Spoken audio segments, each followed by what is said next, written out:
Kaixo, Xabier Elizalde naiz, 26 urte ditut, Iruñakoa naiz, eta aurten 10. denboraldian goazenen Anerren papera egingo dut. Hobien artean musika asko gustatzen zait, eta zinemara jutea, antzerkira jutea, eta horrelako naiz. Simple, jatorra.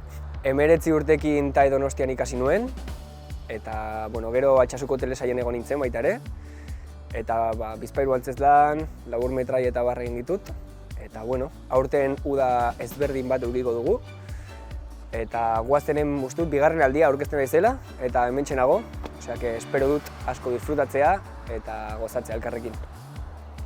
Muxu bat. Kaixo, Ander Ayerza naiz, 24 urte ditut eta Lazkaotarra naiz, eta goazen 10 Bosko Núñez de Salazar izango naiz. Nere zaletasunen artean, beti ondia bidaiatzea, parke tematikotara jutea, eta gehien bat antzokira bakarrik jutea asko gustatzen zait. Hola, esperientzia berezigoa izaten da, zurea nahiko frikia izaten naiz gauza horietan.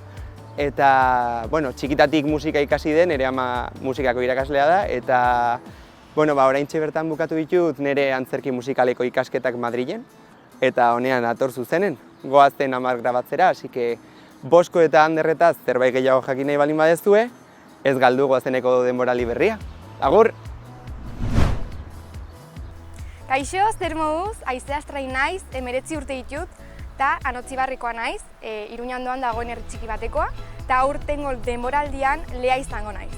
Nire zaletasunen artean, dantzatzea gustoko, abestea, antzestea, mendira joatea, irakurtzea, txikitatik gustatu zait antzerkigintza egitea, eta horregatik orain nago Madrilen bigarren urtez arte dramatikoa ikasten. Eta kastinari dagokionez, da 3. aldia aurkezten naizela, eta hemen nago, eta leari eta Aizari buruz zerbait gehiago ezagutu nahi badezue, badakizue, ikusi denboraldi berria. Aio, musuak!